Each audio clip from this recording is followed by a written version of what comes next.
नमस्कार दोस्तों, आप सभी के स्टडी फॉर यूपीएससी से चैनल में स्वागत है।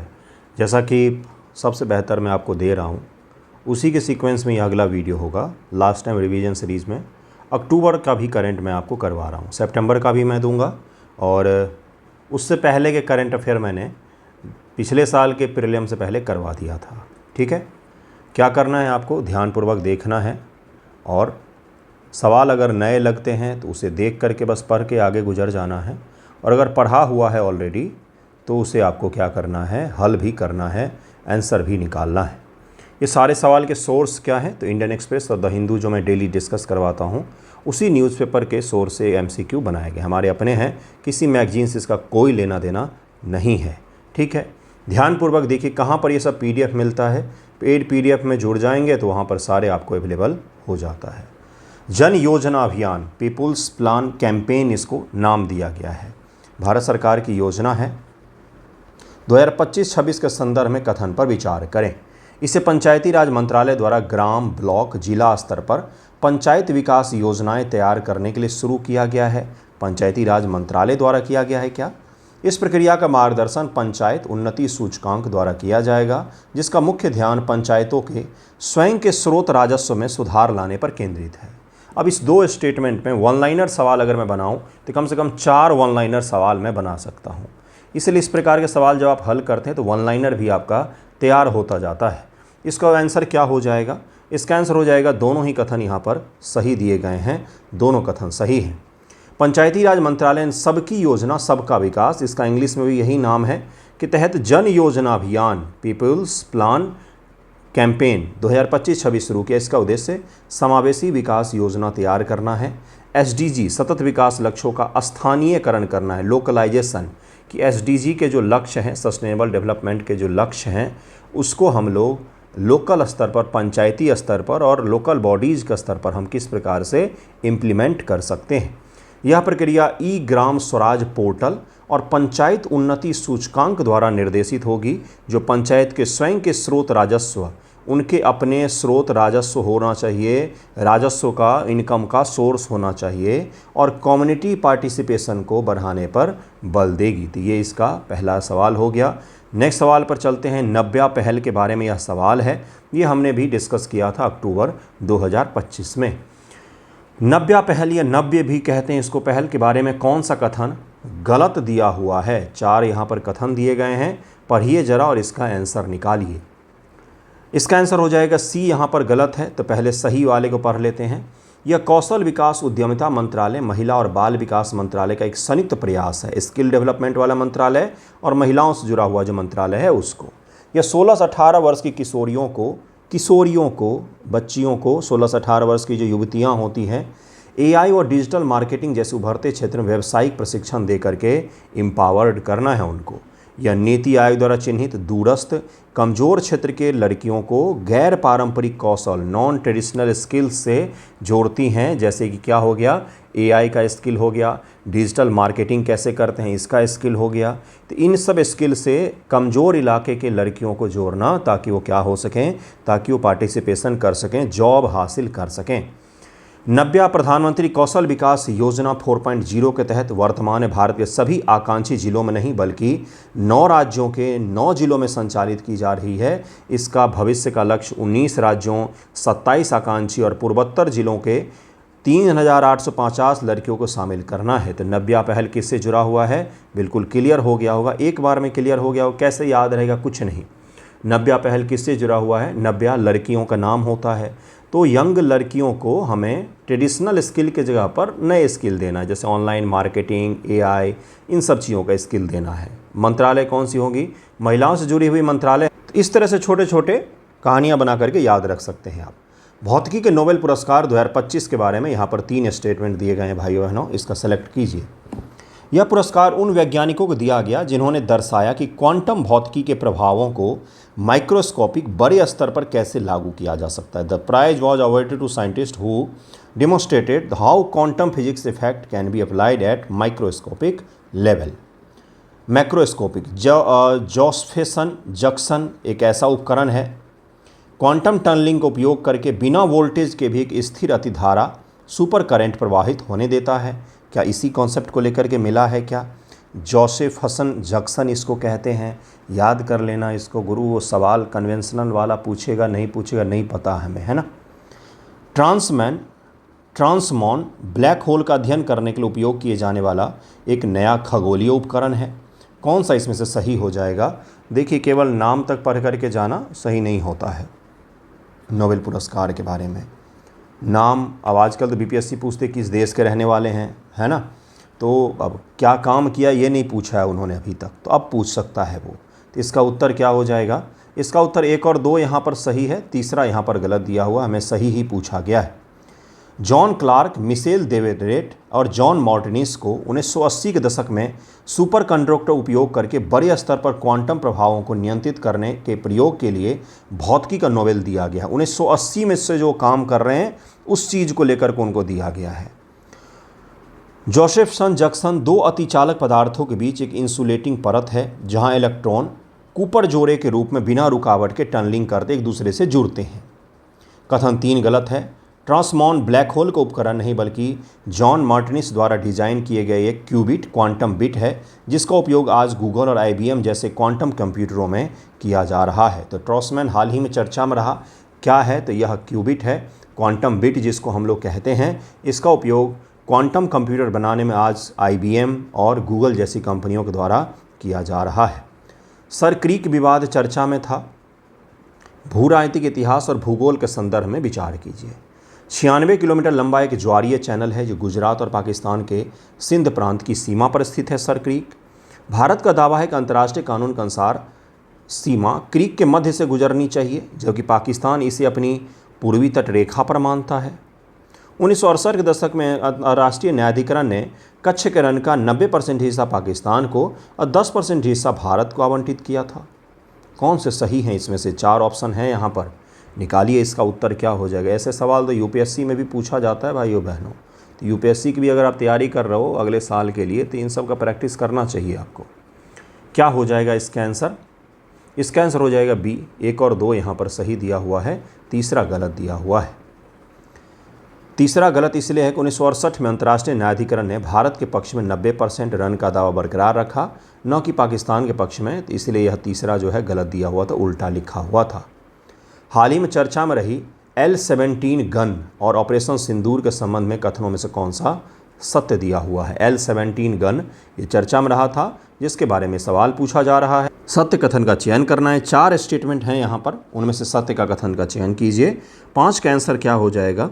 L-17 गन स्वीडन की बोफोर्स कंपनी द्वारा निर्मित एक एंटी एयरक्राफ्ट गन है जिससे ऊपर जो फाइटर जेट उड़ रहे होते हैं उनको उड़ाया जाता है, जिसे भारत इलेक्ट्रॉनिक्स लिमिटेड द्वारा रडार और ऑटो ट्रैकिंग सिस्टम से अपग्रेड किया गया है। ये गन जो है ये बोफोर्स कंपनी जो है, स्वीडिश बोफोर्स कंपनी, उसका बनाया हुआ है, बहुत पहले का है, लेकिन उसको हाल ही में BEL के द्वारा, भारत इलेक्ट्रॉनिक्स के द्वारा अपग्रेड किया जा रहा है। ठीक है, समझते हैं जरा क्या है ये। L-17 मूल रूप से स्वीडन की बोफोर्स कंपनी की 40 मिलीमीटर एंटी एयरक्राफ्ट गन है जिसे भारतीय BEL ने रडार और इलेक्ट्रो ऑप्टिकल सेंसर के साथ आधुनिक बनाया है।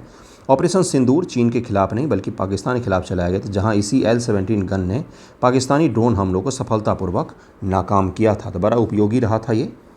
कोंकण 2025 संयुक्त नौसैनिक अभ्यास के संदर्भ में कथन पर विचार करें। यह अभ्यास मुख्य रूप से भारतीय नौसेना, यूनाइटेड किंगडम की रॉयल नेवी के बीच आयोजित एक द्विपक्षीय समुद्री अभ्यास है।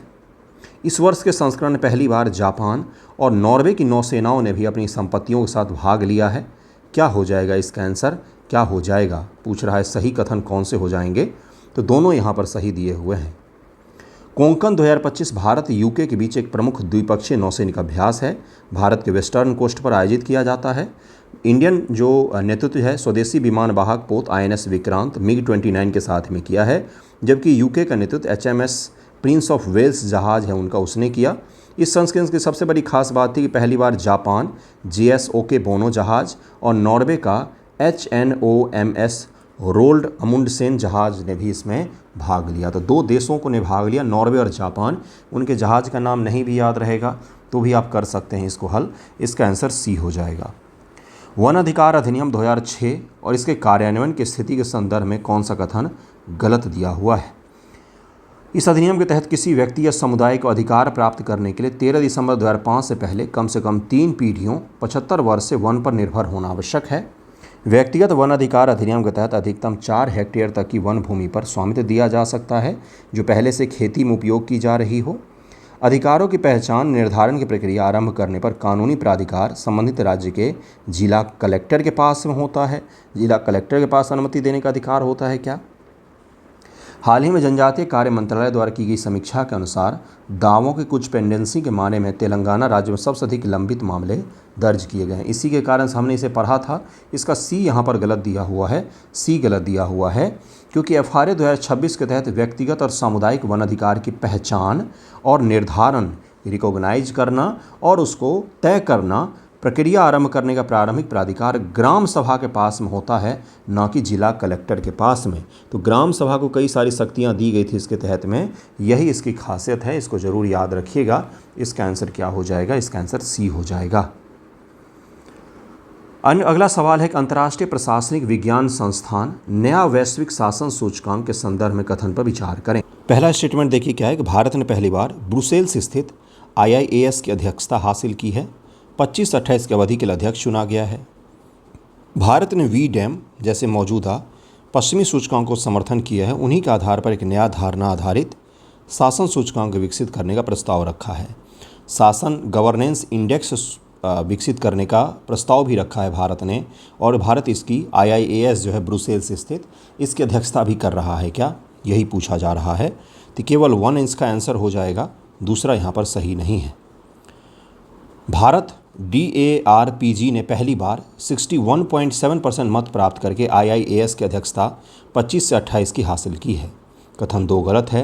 भारत ने VDAM और विश्व शासन सूचकांक की कड़ी आलोचना की है क्योंकि भारत को नकारात्मक रूप से चित्रित करते हैं। व्यक्तिपरक राय, परसेप्शन बेस्ड पर निर्भर होते हैं वो। तो भारत ने कहा है कि परसेप्शन बेस्ड की जगह पर डेटा पर आधारित आपको इंडेक्स जारी करना चाहिए। ऐसा नहीं कि आप बुरुंडी को बेहतर दिखाओ और इंडिया को नीचे दिखाओ, ये वाला सिस्टम नहीं काम करेगा।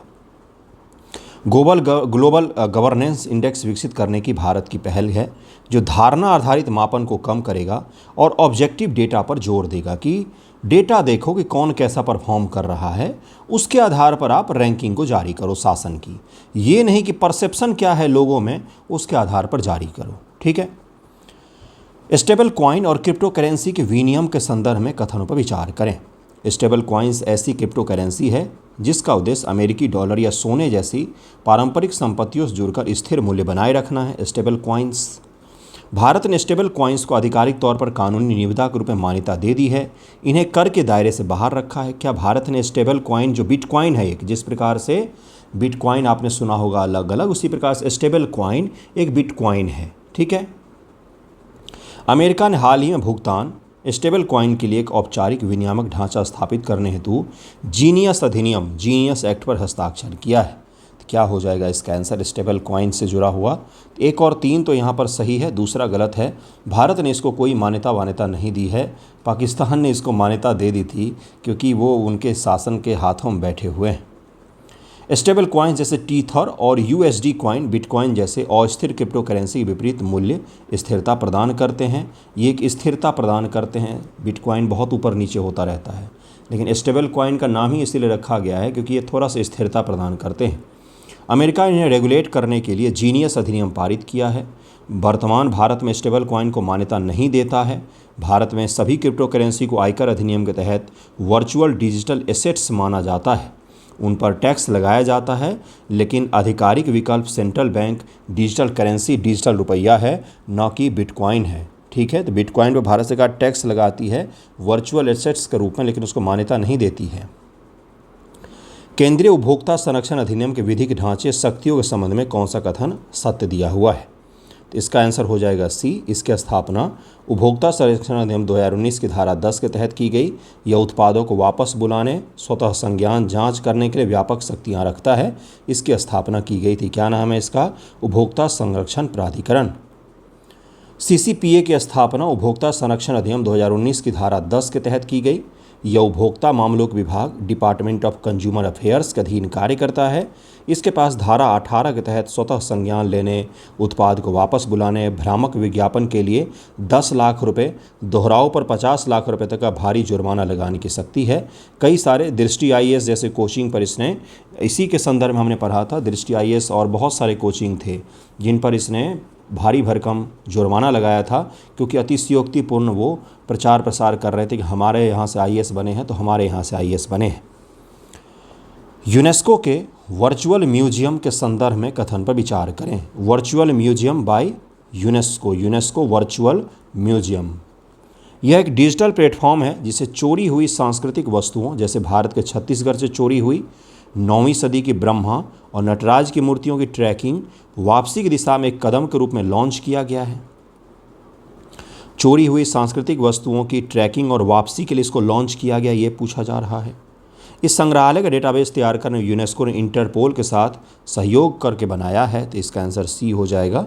दोनों यहाँ पर सही है। यूनेस्को ने औपनिवेशिक काल या अन्य कारणों से चोरी हुई कलाकृतियों के लिए एक वर्चुअल म्यूजियम लॉन्च किया है। इसमें भारत के पाली महादेव मंदिर से चोरी हुई ब्रह्मा और नटराज की बलुआ पत्थर की मूर्ति 3D डिजिटल संस्करण भी शामिल है। यह प्रोजेक्ट इंटरपोल और सऊदी अरब के वित्तीय समर्थन से विकसित किया गया है। कार्बन सीमा समायोजन तंत्र CBAM के संबंध में कथन पर विचार करें। ये EU का एक कानून है। ये एक प्रकार का पर्यावरण कर है जो कार्बन प्रधान आयात जैसे लौह और इस्पात पर लगाया जाएगा। भारत ने इस तंत्र का कड़ा समर्थन किया क्योंकि इससे भारतीय इस्पात निर्यात को वैश्विक स्तर बढ़ावा मिलेगा। तो पहला तो सही है, दूसरा यहाँ पर गलत है, भारत ने इसका समर्थन नहीं किया है। ये एक तरीके से इनडायरेक्ट लेवी के रूप में काम करता है जो आपके सामान को रोकने का प्रयास करता है। इसके तहत 2027 से इस्पात और लोहे जैसे कार्बन प्रधान उत्पादों के आयात पर EU में टैक्स लगाया जाएगा। भारत इसका समर्थन नहीं करता बल्कि इसका विरोध करता है।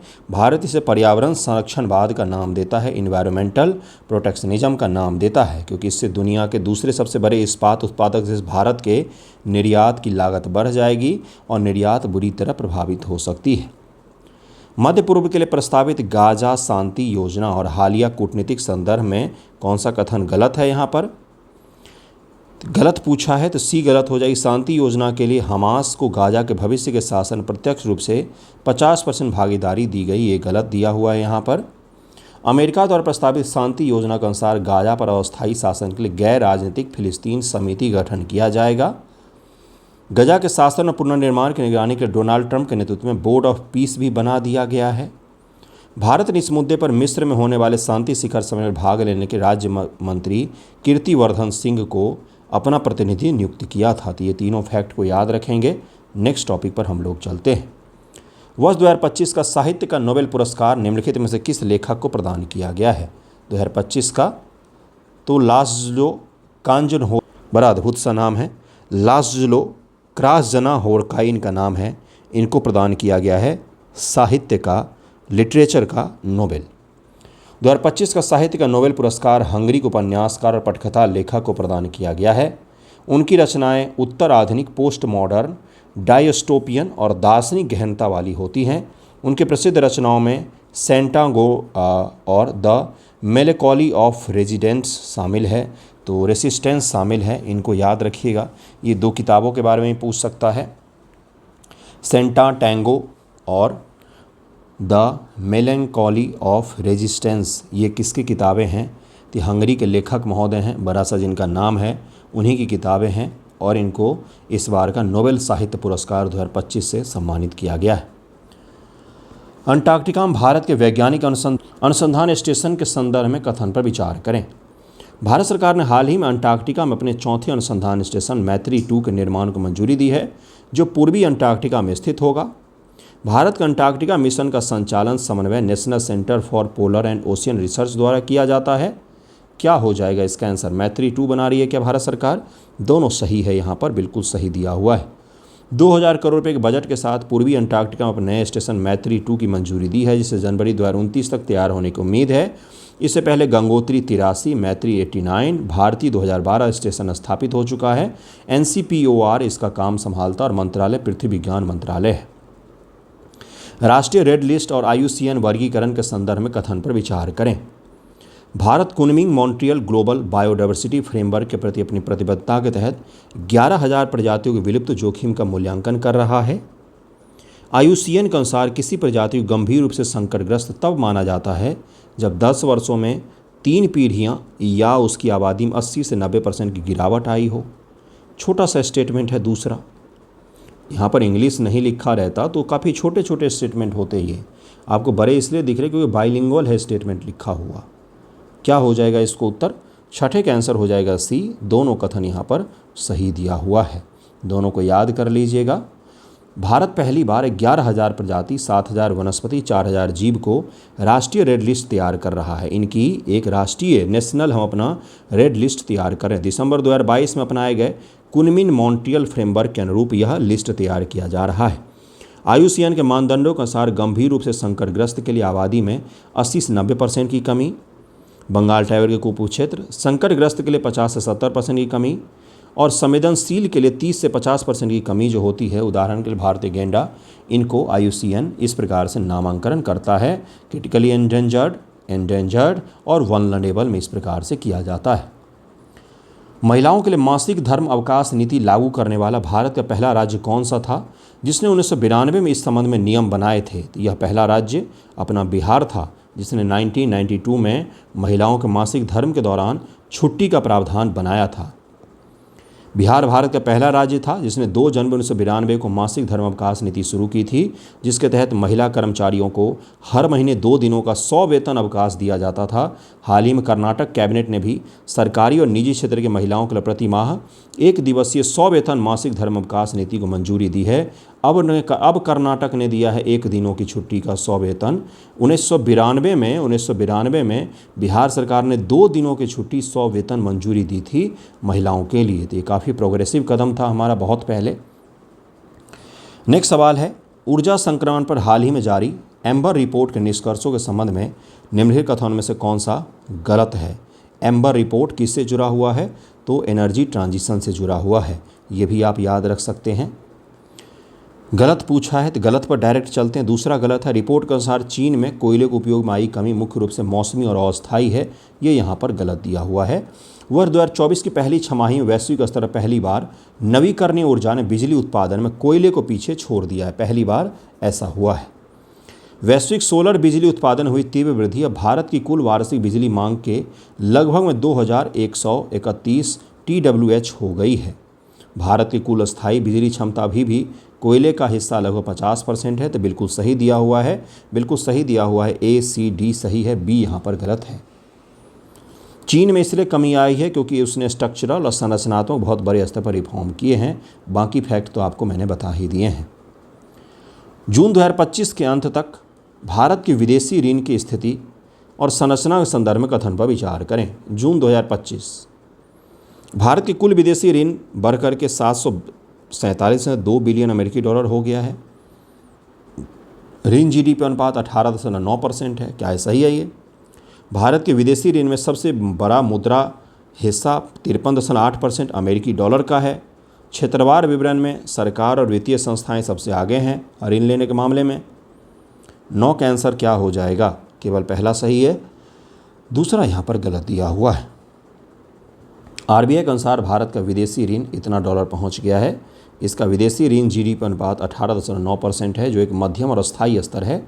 सही है, कोई गलत नहीं है। कथन 2 गलत है। मुद्रा संरचना अमेरिकी डॉलर वास्तव में सबसे बड़ा हिस्सा है, लेकिन क्षेत्रवार विवरण में सरकार और वित्तीय संस्थाएं सबसे आगे नहीं है, बल्कि गैर वित्तीय निगम नॉन फाइनेंशियल कॉरपोरेशन 35.9% के साथ विदेशी ऋण में सबसे बड़ा हिस्सा रखते हैं, जो निजी क्षेत्र के बढ़ते ऋण को भी दिखाता है। 2023 के रसायन विज्ञान नोबेल पुरस्कार से सम्मानित धातु जैविक फ्रेमवर्क की सबसे प्रमुख विशेषता क्या है जो उन्हें इतना उपयोगी बनाता है? क्या कहा जा रहा है? मेटल ऑर्गेनिक फ्रेमवर्क, इसी को लेकर के 2023 के रसायन विज्ञान नोबेल पुरस्कार प्रदान किया गया। तो इसका आंसर क्या हो जाएगा? इसका आंसर हो जाएगा B। इसमें अत्यधिक उच्च सतह क्षेत्र सरफेस एरिया और बड़े पोर्स होते हैं जो पर्यावरण से कार्बन डाइऑक्साइड सोखने और पानी निकालने में सक्षम होते हैं। इसी कारण से इनके बहुत ज़्यादा महत्वपूर्ण माना जा रहा है। धातु जैविक फ्रेमवर्क, मेटल ऑर्गेनिक फ्रेमवर्क धातु नोड्स और जैविक लिंकर से बने स्पंज की तरह होते हैं। इसमें मेटल भी शामिल होता है और जैविक जीवित चीज़ों से लिया गया पदार्थ भी शामिल होता है। स्पंज की तरह, बड़ा सा स्पंज की तरह इसमें पोर्स होते हैं, पोर्स का मतलब छिद्र होते हैं यहाँ पर, जिन विशाल खाली जगह होती हैं। इसकी सतह का क्षेत्रफल इतना अधिक होता है कि 1 ग्राम MOFS में 70,000 वर्ग मीटर सतह हो सकती है। यह अनूठी संरचना उन्हें पर्यावरण से CO2 कैप्चर करने, रेगिस्तानी हवा से पानी सोखने और गैसों को शुद्ध करने के लिए अत्यधिक उपयोगी बनाती है। इस आविष्कार के लिए सुसुम किटागावा, रिचर्ड रॉबसन और ओमार यागी को रसायन का नोबेल पुरस्कार दिया गया था। इनका नाम भी याद रखेंगे, किसके लिए दिया गया वो भी याद रखेंगे। कहाँ पर आपको इस तरह के MCQ करवाते हैं कोई। AI डेटा सेंटर की स्थापना के लिए भारत ने गूगल के हालिया निवेश के संदर्भ में कथन पर विचार करें। गूगल अगले 5 वर्षों में भारत के आंध्र प्रदेश में $15 बिलियन का निवेश करेगा, जो अमेरिका के बाहर उसका सबसे बड़ा प्रोजेक्ट होगा। इस प्रोजेक्ट की बुनियादी ढांचे के निर्माण के लिए गूगल ने रिलायंस और टाटा के साथ रणनीतिक साझेदारी की है। पहला तो सही है, दूसरा गलत है। गूगल ने इंफ्रास्ट्रक्चर को विकसित करने के रिलायंस या टाटा ने नहीं, बल्कि अडानी ग्रुप और एयरटेल के साथ साझेदारी की है। दोनों ए हैं, अडानी और एयरटेल, इनके साथ साझेदारी की है। Synchronous all India elephant estimation 2022-23 की रिपोर्ट के संबंध में कथन पर विचार करें। इस रिपोर्ट के अनुसार भारत में एशियाई हाथियों कुल आबादी में 18% की भारी गिरावट आई है। हाथियों गणना के लिए इस बार मुख्य रूप से DNA सैंपलिंग का उपयोग किया गया है, जिसमें गोबर के नमूनों से अद्वितीय हाथी की पहचान की गई है। भारत में हाथियों की सर्वाधिक आबादी पूर्वोत्तर भारत में केंद्रित है। 3 यहाँ पर उस रिपोर्ट से जुड़े हुए छोटे छोटे स्टेटमेंट दिए गए हैं। निकालिए इसका उत्तर क्या हो जाएगा। कोई ऐसा भी नहीं कि नहीं समझ में आ रहा हो। SAIEE इसका नाम है, synchronous all India elephant estimation report इसका नाम है। दूसरा हो जाएगा 1 और 2 सही है, तीसरा यहाँ पर गलत दिया हुआ है, अंदाज़ा भी लगा सकते थे। 1 और 2 सही है। रिपोर्ट के अनुसार हाथी आबादी 2017 27,000 के मुकाबले 17.8 घट करके 22,446 रह गई। हाथियों की आबादी बहुत तेज़ी गति से कम हुई है। इस बार प्रत्यक्ष गिनती के बजाय 20,000 से अधिक गोबरों के नमूनों का DNA करके गिनती किया गया सटीकता के लिए। कथन 3 गलत है। हाथियों की सर्वाधिक आबादी 53.2% या 11,934 हाथी वेस्टर्न घाट में केंद्रित है, न कि पूर्वोत्तर भारत में। राज्यवार में कर्नाटक पहले स्थान पर आता है। हाथियों के मामले में कर्नाटक टॉप पर आता है और वेस्टर्न घाट जो हैं इसमें सबसे ज़्यादा हाथी है, इसमें सबसे ज़्यादा है। संयुक्त राष्ट्र मानवाधिकार परिषद की संरचना और भारत के निर्वाचन के संदर्भ में निम्नलिखित में से कौन सा कथन गलत है। UNHCR की संरचना और भारत के निर्वाचन हुआ है उसके बारे में गलत पूछ रहा है आपसे, तो इसमें गलत C दिया हुआ है। UNHCR के सदस्यों का कार्यकाल 5 वर्षों का होता है, ये गलत है। कोई भी देश असीमित बार लगातार चुना जा सकता है, ये भी यहाँ पर गलत दिया हुआ है। भारत UNHCR 26-28 कार्यकाल के लिए चुना गया है, जो इस निकाय में भारत का 7वां कार्यालय है। इससे पहले भी भारत 6 बार चुना गया है, या 7th बार है। UNHCR में कुल 47 सदस्य देश होते हैं, जिनका चुनाव संयुक्त राष्ट्र महासभा द्वारा किया जाता है। इसका स्थापना 2006 में पूर्व मानवाधिकार आयोग को प्रतिस्थापित करके UNHCR को बनाया गया। क्या हो जाएगा इसका आंसर? C हो जाएगा। बाकी सभी आपको मैंने बता दिया है। वर्ष 2030 के राष्ट्रमंडल खेल के बारे में निम्नलिखित कथन पर विचार करें। 2030 में राष्ट्रमंडल खेलों का ऐतिहासिक 100वां शताब्दी संस्करण आयोजित किया जाएगा।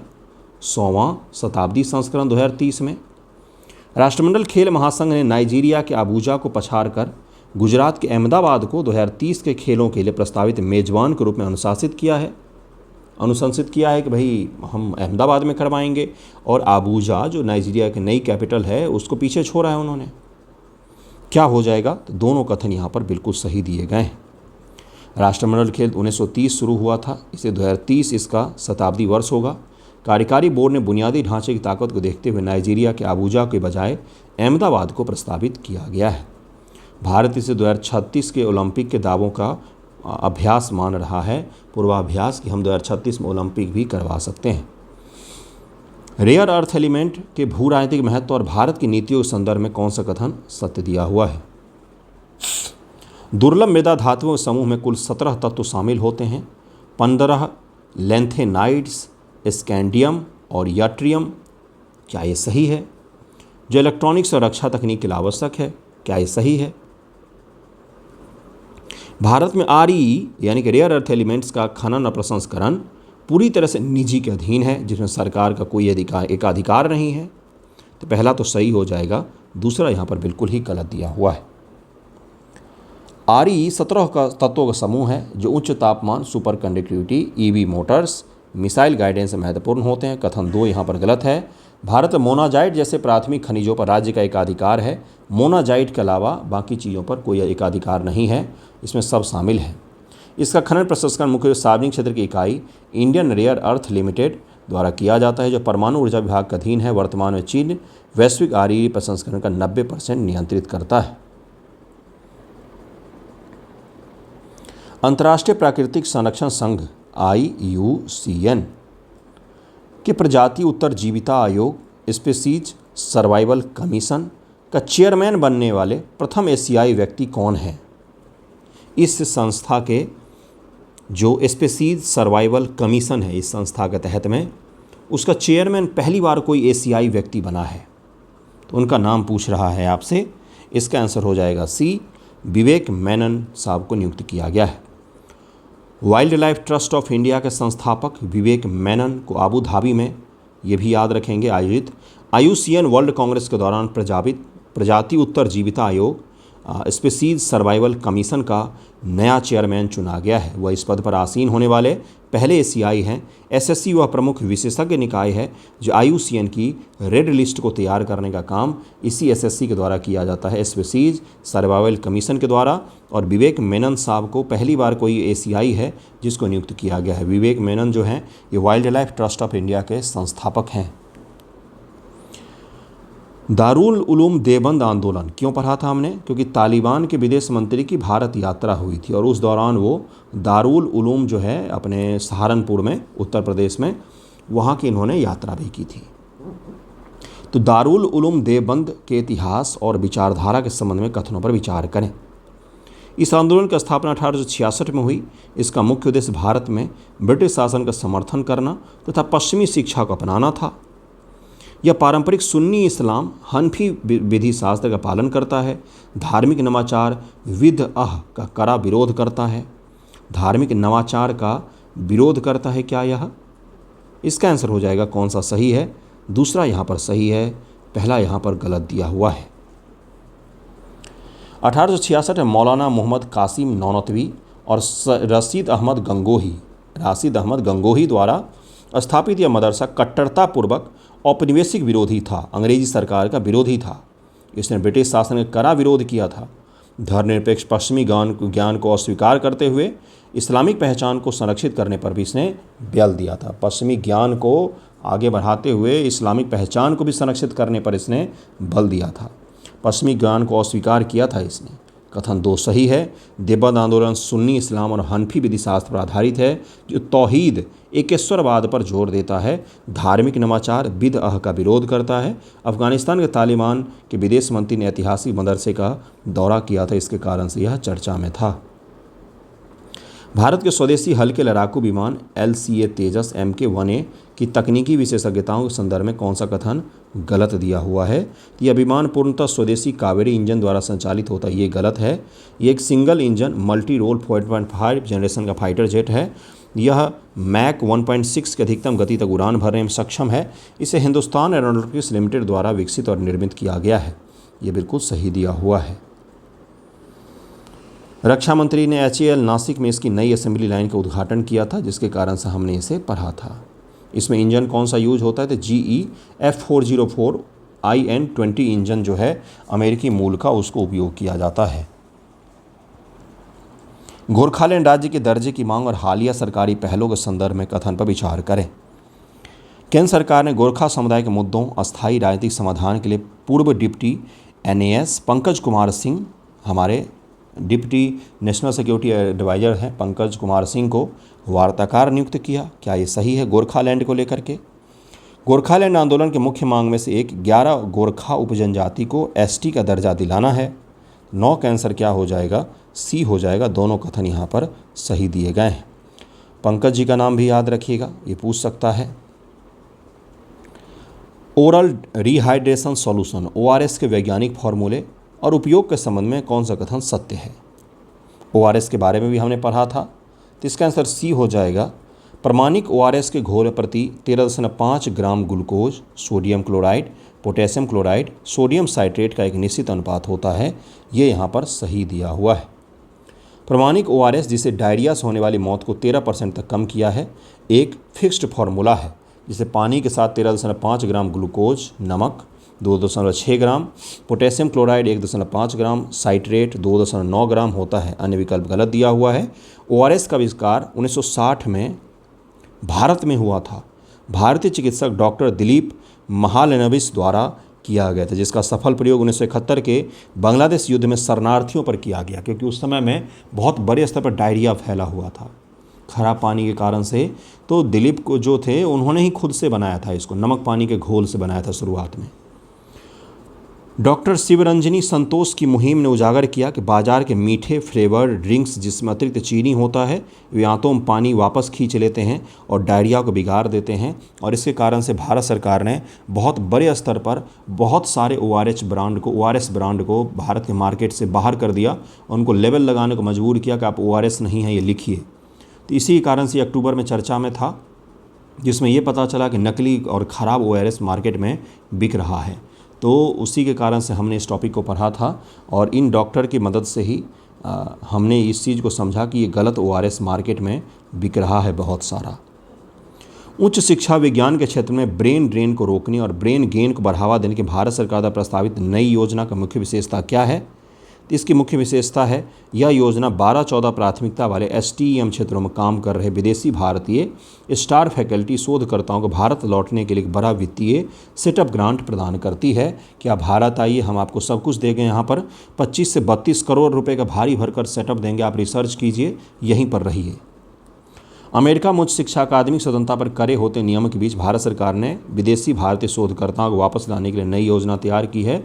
इस योजना के तहत 12 से 14 STEM विज्ञान, तकनीक, इंजीनियरिंग, गणित क्षेत्रों में काम करने वाले वैज्ञानिकों को भारत अपनी लैब स्थापित करने के लिए 25 से 32 करोड़ रुपये तक का ग्रांट्स दिया जा रहा है।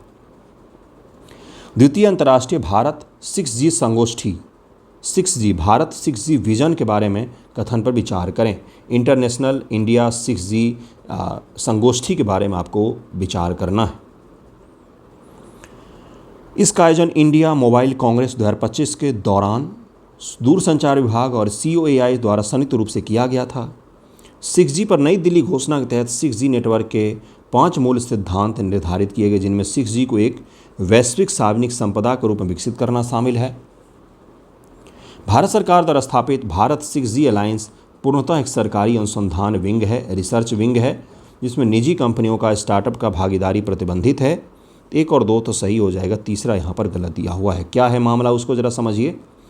इंडिया मोबाइल कांग्रेस 2025 में आयोजित इस संगोष्ठी के दौरान वैश्विक अनुसंधान गठबंधन नई दिल्ली घोषणा जारी की 6G को सुरक्षित, समावेशी, किफ़ायती वैश्विक सार्वजनिक संपदा बनाने पर केंद्रित है। सिक्योर, इंक्लूसिव और कॉस्ट इफिशिएंट भी होना चाहिए, और वैश्विक सार्वजनिक संपदा होना चाहिए, वर्ल्ड लेवल का पब्लिक रूप से एसेट्स होना चाहिए। इस रोड मैप का 2035 तक $1.2 ट्रिलियन का GDP प्रभाव प्राप्त करना है। कथन 3 गलत है। भारत 6G अलायंस केवल सरकारी नहीं बल्कि स्टार्टअप्स, प्राइवेट सेक्टर सभी को शामिल करता है। HAL और रूसी कंपनी UAC के बीच हुए हालिया समझौते के संदर्भ में विचार करें। HAL ने भारत में SJ-100 नामक क्षेत्रीय यात्री जेट विमान के निर्माण के लिए रूस की कंपनी PJSC UAC के साथ एक समझौता ज्ञापन पर हस्ताक्षर किया है। क्षेत्रीय यात्री जेट विमान, रीजनल पैसेंजर जेट, छोटे छोटे जेट जो होते हैं, यह सहयोग भारत की उड़ान योजना के तहत क्षेत्रीय हवाई संपर्क को बढ़ावा देने में गेम चेंजर साबित हो सकता है। HAL और रूस की कंपनी के बीच यह समझौता हुआ है, तो बिल्कुल सही बात है, दोनों के दोनों कथन सही दिए गए हैं। देखिए क्या है, 103 सीटों वाले क्षेत्रीय नागरिक विमान SJ-100, मूल नाम सुखोई सुपरजेट नाम था इसका, का निर्माण भारत में किया जा सके, इसको लेकर के हिंदुस्तान एरोनॉटिक्स लिमिटेड और UAC के बीच समझौता हुआ है।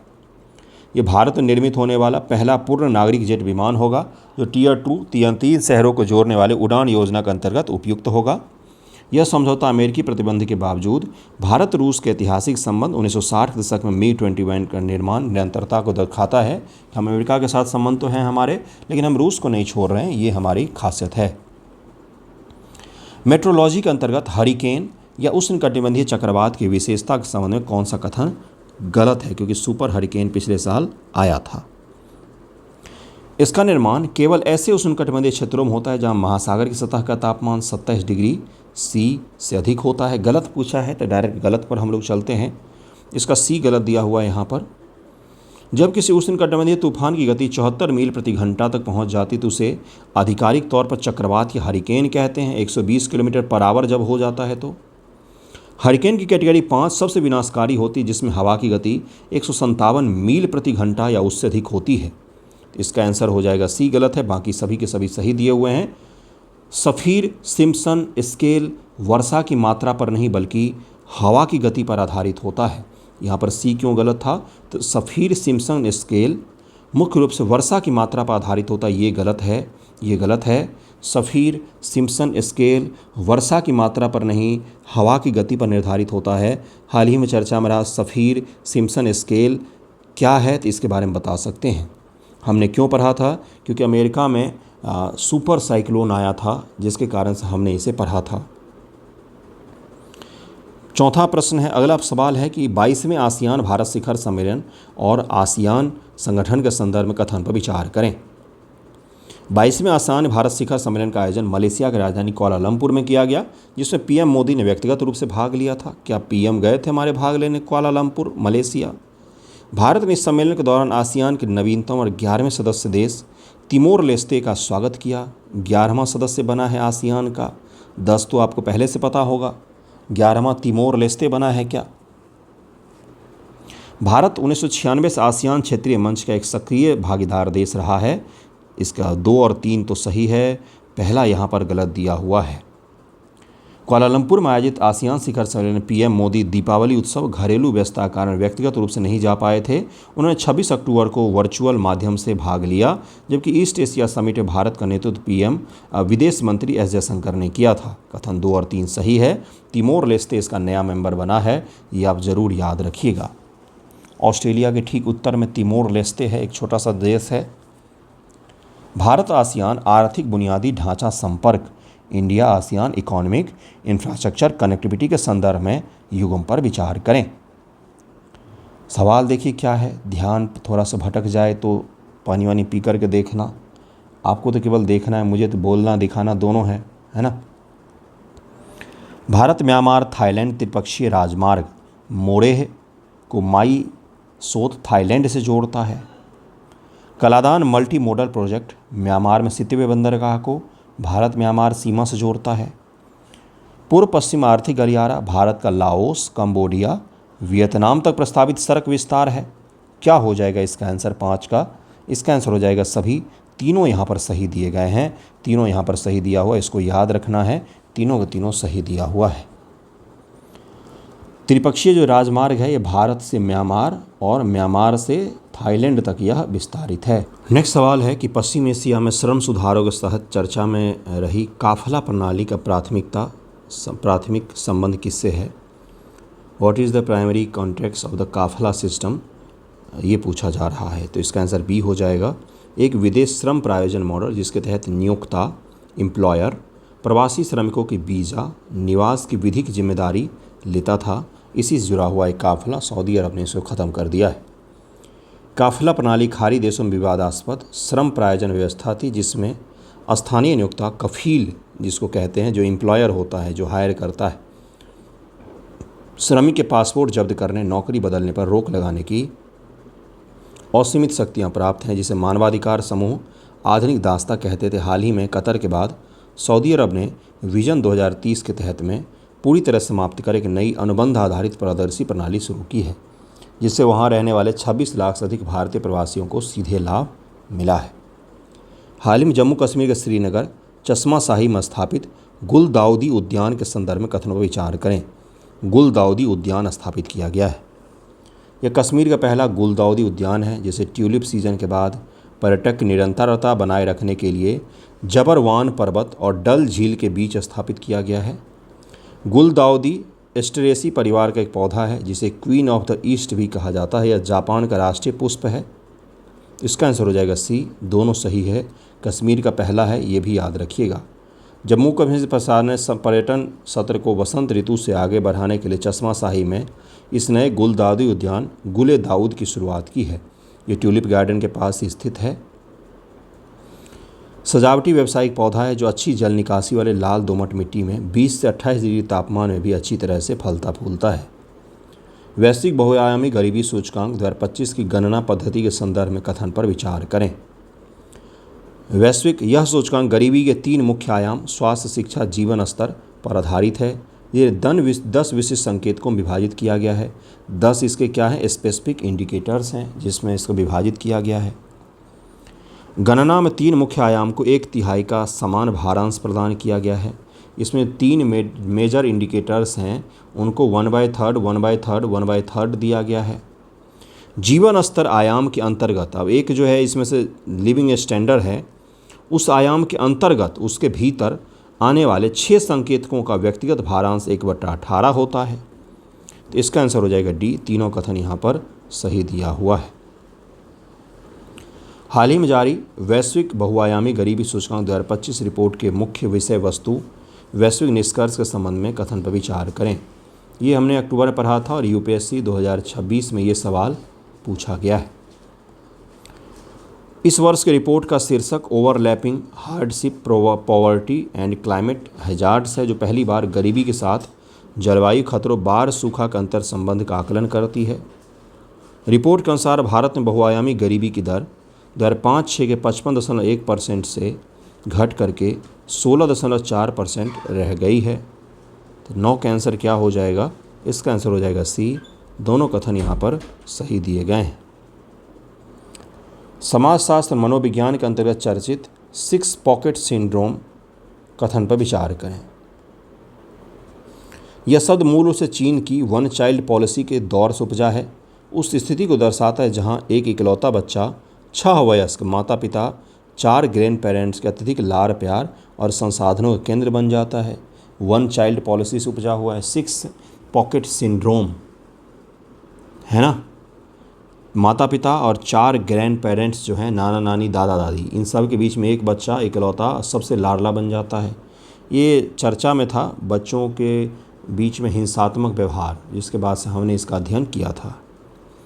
शहरी मध्यवर्गीय समाजों में इस सिंड्रोम के कारण बच्चों में कम असहनशीलता और अधिकार आधारित मानसिकता विकसित होती है, जिससे वे अस्वीकृति या असफलता का सामना करने में असमर्थ हो जाते हैं। वो ना नहीं सुन सकते हैं, असफल हो जाएंगे जीवन तो कभी बर्दाश्त नहीं होगा उनसे, वे अस्वीकृति नहीं बर्दाश्त कर सकते हैं किसी का भी। तो क्या ये सही है? बिल्कुल सही। इसी को 6 पैकेट सिंड्रोम कहा जाता है। 6 लोगों के बीच में एक अकेला बच्चा को बहुत ज़्यादा ही लाड़ दुलार में हर चीज़ के लिए हाँ बोल देना, उससे यह बच्चे पर खराब प्रवृत्ति बढ़ जाती है। समाजशास्त्रीय रूप से यह समाज के जिम्मेदारी आधारित से अधिकार आधारित व्यवस्था की झुकाव को दर्शाता है। इसे जिंटमंट बॉमन की लिक्विडिटी मॉडर्निटी और एविंग गॉफमैन की नाटकीय दृष्टिकोण से समझा जा सकता है। हाल ही में जापान की राजनीतिक हलचलों के संदर्भ में जापान की 104वीं इतिहास की पहली प्रधानमंत्री कौन बनी है? ये बनी है सानो ताइची। इनकी भारत यात्रा भी हुई थी कुछ दिन पहले। जापान के राजनीतिक इतिहास में एक मील का पत्थर स्थापित करते हुए सानो ताकाइची देश की 104वीं प्रधानमंत्री चुनी गई। सी जो है ये जो है यांग स्वांग जी, ये ताइवानी लेखिका हैं, और कीर स्टारमर ब्रिटेन की प्रधानमंत्री हैं। ये वो बनी थी एक बार महिला प्रधानमंत्री के रूप में। एशिया प्रशांत आर्थिक सहयोग हालिया अमेरिका चीन व्यापार समझौते के संदर्भ में कथन पर विचार करें। एपीईसी एशिया प्रशांत की बढ़ती परस्पर निर्भरता का लाभ उठाने के लिए 1989 में स्थापित एक क्षेत्रीय आर्थिक मंच है, एशिया पैसिफिक इकोनॉमिक कॉरपोरेशन जो है। इसमें भारत को वर्तमान में पर्यवेक्षक का दर्जा प्राप्त है। भारत इसमें ऑब्जर्वर के रूप में है क्या? बुसान में एपेक्स शिखर सम्मेलन के दौरान हालिया समझौते के तहत अमेरिका ने चीनी आयात पर टैरिफ को 70% से घटाकर 47% कर दिया है, जिसे रणनीतिक रूप से G2 अवधारणा के तहत देखा जा रहा है। इस व्यापार समझौते के परिणामस्वरूप भारत पर लगाए गए अमेरिकी टैरिफ में भी कमी की गई है, जिससे भारत का निर्यात सुगम हो गया है। तो इसका आंसर हो जाएगा ए। 1 और 2 यहाँ पर सही है, तीसरा यहाँ पर गलत है। एपेक 1989 में स्थापित एक क्षेत्रीय मंच है जिसका सचिवालय सिंगापुर में है। भारत पूर्ण सदस्य नहीं है बल्कि इसे पर्यवेक्षक का दर्जा प्राप्त है। बुसान में डोनाल्ड ट्रंप और शी जिनपिंग के बीच समझौते। अमेरिका ने चीन पर टैरिफ 70% घटाकर 47% कर दिया। चीन ने इसे G2 दो सबसे बड़े वैश्विक शक्तियों की भागीदारी की संज्ञा दी, ग्रुप ऑफ टू की संज्ञा दी है उसने। डुरंड रेखा के ऐतिहासिक भूराजनीतिक संदर्भ में निम्नलिखित कथन पर विचार करें। 2670 किलोमीटर लंबी सीमा रेखा, जिससे 1893 ब्रिटिश सिविल सेवक सर हेनरी मोर्टिमर डुरंड और तात्कालिक अफगान शासक अमीर अब्दुल रहमान के बीच एक समझौते के तहत स्थापित किया गया था। यह रेखा पश्तून आदिवासी क्षेत्र से होकर गुजरती। आधुनिक समय में यह मुख्य रूप से भारत और अफगानिस्तान की सीमा को चिन्हित करती है। तो पहला तो सही हो जाएगा, दूसरा ये गलत हो जाएगा, क्योंकि भारत और अफगानिस्तान नहीं बल्कि भारत पाकिस्तान के बीच में है ये। पोषक तत्व आधारित सब्सिडी, न्यूट्रिएंट्स बेस्ड सब्सिडी योजना के संबंध में कौन सा कथन गलत है? सब्सिडी के बारे में पूछा जाए, सी यहाँ पर गलत दिया हुआ है। यूरिया को भी NBS योजना के अंतर्गत शामिल किया गया है। इसकी अधिकतम खुदरा कीमत बाजार शक्तियों द्वारा निर्धारित की जा सके, यूरिया को इसमें शामिल नहीं किया गया है। यह योजना रासायनिक उर्वरक मंत्रालय द्वारा 2010 में शुरू की गई थी। इस योजना के तहत केवल फॉस्फेटिक और पोटासिक उर्वरक को ही शामिल किया गया है। इस योजना में निर्माताओं को प्रति किलोग्राम पोषक तत्व NPKs के आधार पर सब्सिडी प्रदान की जाती है। इसका आंसर सी हो जाएगा। सी यहाँ पर गलत है, बाकी फैक्ट यहाँ पर सही दिए गए हैं। हाल ही में लंदन के क्रिस्टीज नीलामी में एक मुगल लघु चित्र ने 10.2 मिलियन पाउंड में बिक करके क्लासिकल भारतीय कला का नया रिकॉर्ड बनाया है।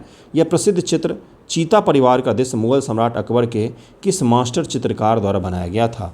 चीता की एक फैमिली है, चीता की फैमिली जिसका नीलाम किया गया। चीता है और उसके बच्चे शावक हैं, वो पूरा परिवार है चीताओं का। इसको बनाया था बसावन ने। ये कितना में बिका है तो यह देख लिए 10.2 मिलियन यूरो में बिका है, ये पाउंड में बिका है। सोचिए कितना ज़्यादा पैसा हो जाएगा। लंदन में नीलामी हुआ है 1575 से 80 का उत्कृष्ट लघु चित्र, जिसमें चट्टानी परिदृश्य में, चट्टान है अगल बगल में उसके, एक चीता के परिवार को दर्शाया गया। मुगल दरबार के मास्टर चित्रकार बसावन द्वारा बनाया गया। बसावन अपनी नवीन शैली, वन्य जीवों के यथार्थवादी चित्रण और परिदृश्य चित्रण के लिए प्रसिद्ध थे। सेंट प्रिंस सदरुद्दीन आगा खान के निजी संग्रहालय का यह हिस्सा था। अब यह बिक चुका है। हरिकेन या उष्णकटिबंधीय चक्रवात के निर्माण और तीव्रता के कथनों पर विचार करें। उष्णकटिबंधीय चक्रवात के निर्माण के लिए महासागरीय सतह के नीचे कम से कम 50 मीटर गहराई तक तापमान का 27 डिग्री सी 80 डिग्री सी होना अनिवार्य शर्त है। सिफर सिम्पसन स्केल का उपयोग हरिकेन की तीव्रता मापने के लिए किया जाता है, जो मुख्य रूप से चक्रवात से होने वाली वर्षा की मात्रा पर निर्भर करता है। पहला तो सही हो जाएगा, दूसरा गलत हो जाएगा। अभी मैंने सिफर सिम्पसन स्केल के बारे में बताया था। सिफर सिम्पसन स्केल वर्षा की मात्रा नहीं बल्कि हवा की गति पर आधारित होता है। यह स्केल चक्रवातों की कैटेगरी 1 से 5 तक वर्गीकृत करता है। कैटेगरी 5 में हवा की गति 157 मील प्रति घंटा के हिसाब से हो सकती है, बहुत तेज।